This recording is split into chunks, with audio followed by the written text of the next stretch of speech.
This is just a sample of the audiobook. To get the complete audiobook, access the link posted in the first comment. Will be picked up by it. Moreover, so long as he remained within the field of vision which the metal plaque commanded, he could be seen as well as heard.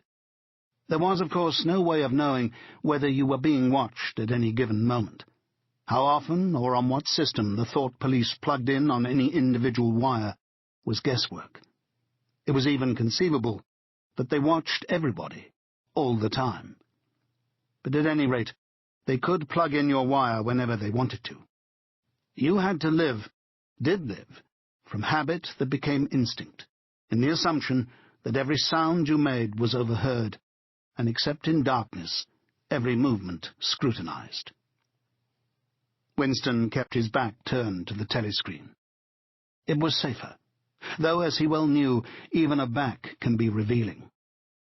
A kilometre away, the Ministry of Truth, his place of work, towered vast and white above the grimy landscape.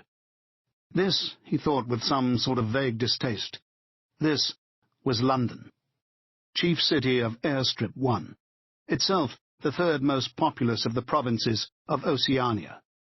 He tried to squeeze out some childhood memory that should tell him whether London had always been quite like this, whether always these vistas of rotting 19th-century houses, their sides shored up with baulks of timber, their windows patched with cardboard, and their roofs with corrugated iron, their crazy garden walls sagging in all directions, and the bomb sites where the plaster dust whirled in the air, and the willow herbs straggled over the heaps of rubble, and the places where the bombs had cleared a larger path, and there had sprung up sordid colonies of wooden dwellings like chicken houses. But it was no use. He could not remember. Nothing remained of his childhood except a series of bright-lit tableaux occurring against no background and mostly unintelligible. The Ministry of Truth, mini-true in newspeak, was startlingly different from any other object in sight. It was an enormous pyramidal structure of glittering white concrete, soaring up terrace after terrace, 300 metres into the air. From where Winston stood, it was just possible to read, picked out on its white face in elegant lettering, the three slogans of the party. War is peace. Freedom is slavery. Ignorance is strength. The Ministry of Truth contained, it was said, 3,000 rooms above ground level and corresponding ramifications below. Scattered about London, there were just 3 other buildings of similar appearance and size. So completely did they dwarf the surrounding architecture that from the roof of Victory Mansions you could see all 4 of them simultaneously. They were the homes of the 4 ministries between which the entire apparatus of government was divided. The Ministry of Truth, which concerned itself with news, entertainment, education, and the fine arts. The Ministry of Peace, which concerned itself with war. The Ministry of Love, which maintained law and order, and the Ministry of Plenty, which was responsible for economic affairs. Their names, in newspeak, Mini-True, Mini-Pax, Mini-Love, and Mini-Plenty.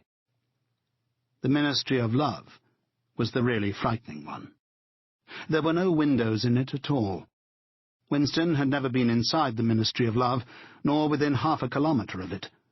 It was a place impossible to enter, except on official business, and then only by penetrating through a maze of barbed wire entanglements, steel doors, and hidden machine-gun nests.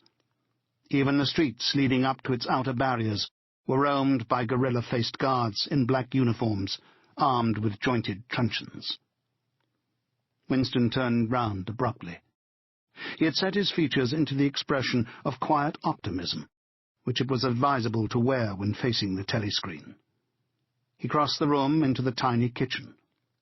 By leaving the ministry at this time of day, he had sacrificed his lunch in the canteen, and he was aware that there was no food in the kitchen except a hunk of dark-coloured bread, which had got to be saved for tomorrow's breakfast. He took down from the shelf a bottle of colourless liquid with a plain white label marked Victory Gin. It gave off a sickly, oily smell, as of Chinese rice spirit. Winston poured out nearly a teacupful, nerved himself for a shock, and gulped it down like a dose of medicine. Instantly, his face turned.